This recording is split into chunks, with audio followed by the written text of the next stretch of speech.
Welcome to Grandpa's Mini Moto Motorcycle channel, the only YouTube channel that provides mini moto content specifically for seniors. Brand new riders of any age will also benefit from watching this channel. In this first video, Grandpa Dennis will introduce you to the Honda Navi. It's a powerhouse 109 cubic inch screamer, generating a whopping 7 horsepower. Take it away, Grandpa. Well, hello there. I am so excited to introduce you to the new Honda Navi. Now, you may be wondering why anyone, especially older folk like myself, would be interested in riding a mini moto. Let me give you 3 quick reasons. It's fun, it's easy, and it's cheap. The Navi actually only weighs 236 pounds, which is much lighter than the average motorcycle, and it makes it very easy to handle. It also has an automatic transmission, so there's no changing gears and messing with a clutch. It's actually more like a scooter, although it looks like a small motorcycle.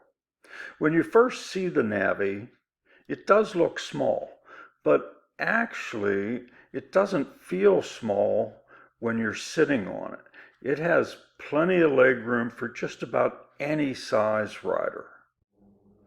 It's a great solution for new riders, and experienced riders will enjoy the simplicity that the Navi has to offer. And as I said, it's cheap. The MSRP on the Navi is only $1,807.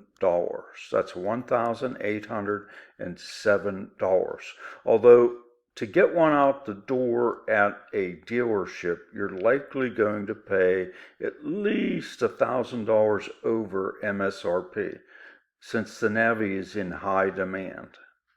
I would recommend that you check with multiple dealers in your location to get the best price. So like I said, it's fun, easy, and cheap. What's not to like about that?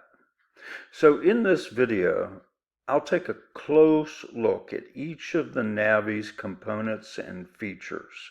Then in the next video, I'll take the Navi on the road for my very first ride and share my thoughts with you. Now, before we go any further, please subscribe to this channel, and if you liked the video, please give it a like. I would greatly appreciate it. Okay, let's start by taking a close look at the instrument panel and the handlebar controls. The Navi has a keyed ignition, so you will need to turn the key to the start position. Although when you do that, nothing actually happens.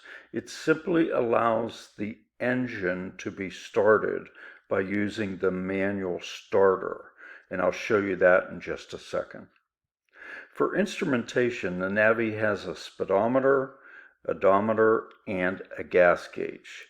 These kind of look like they came off of a kid's toy scooter, but I guess we can't expect high-tech digital displays on a bike that only cost $1,800. Over here by the left hand grip, you have your turn signal switch, and by the way, it does not auto cancel, so you're going to need to reset it after you make your turn. So there's a headlight toggle switch here, basically toggle on, toggle off, and then of course you've got your horn button. And the horn actually is much louder than expected, and I'll show you that when we go for our test ride. This strange looking thing is not a clutch lever. Remember, it's an automatic, so no clutch is needed. This lever is actually a parking brake. The parking brake would only be needed if you park the Navi on a hill to make sure it doesn't take off on its own when you turn your back on it. This vertical toggle level is your choke. Like years gone by, the Navi has a carburetor, and so it needs to have a choke. And lucky you, it's a manual choke. So the rider needs to set the choke as needed. Basically, when you do a cold start, you will need to open the choke, and then once it warms up, you will close the choke. It's pretty easy once you get the hang of it. Now, let's take a look at the controls on the right side. First, you have this red switch. It's called the kill switch. Prior to starting your Navi, you will need to toggle this forward. This black button is the starter button. You'll press and hold it until the bike starts. But there are a couple other steps involved before you do this. This lever is the front brake lever. Actually, it engages both the front and rear brakes at the same time, and I'll explain this more in detail in a minute. For now, I want to let you know that in order to start the engine, you will need to pull in the brake lever. Otherwise, when you press the starter button, nothing will happen. One last prerequisite to starting the engine is that the kickstand must be up. This is just a safety feature to make sure you don't ride off with the kickstand extended. One last thing to show you here is the all-important throttle. Simply twist the grip towards you to give it gas. That part is identical to how you apply gas on a traditional motorcycle. Many people call the Navi a twist and go because once you have it started, you simply twist the throttle and go. By the way, to turn the engine off, you'll toggle the kill switch or turn the key off. The engine also stops when you extend the kickstand.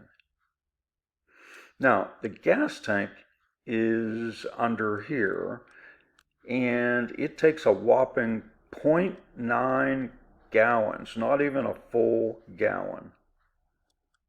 The Navi also has a petcock on the left side of the tank. A petcock controls the flow of gas from the tank to the carburetor. It has 3 settings: on, off, and reserve. Mine is currently in the off position as shown here.